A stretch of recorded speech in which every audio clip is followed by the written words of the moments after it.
আজকে শুভেন্দু অধিকারীর একটা ভিডিও দেখলাম, ভিডিওটা দেখার পরে লজ্জা লাগছে আমার, বাংলার জন্য লজ্জা, জনগণের জন্য লজ্জা।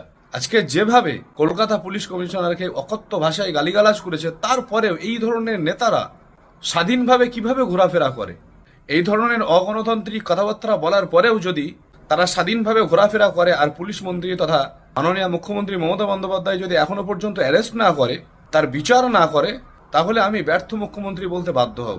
মমতা প্রাক্তন করব, তোর ভাইপোকে জেলে ঢুকাবো, আর মনোজ বার্মাকে, ওই মনোজ বার্মাকে যেখানে ঢুকালো সেখানে ঢুকাবো। ওই সোয়ারের বাচ্চাকে যা করার করবো, ওই সোয়ারের বাচ্চাকে যা করার করবো, ওই সোয়ারের বাচ্চাকে যা করার করবো। আজকে সামান্য সামান্য ছোটখাটো বিষয়গুলোকে কেন্দ্র করে নিয়ে যেভাবে করে অ্যারেস্ট করা হয়, আজকে কলকাতা পুলিশ কমিশনারকে এই ধরনের অকথ্য ভাষায় গালিগালাজ করার পরেও ঘুরে ফিরে বেড়াচ্ছে। আজকে গোটা বাংলা দেখছে, গোটা দেশ দেখছে।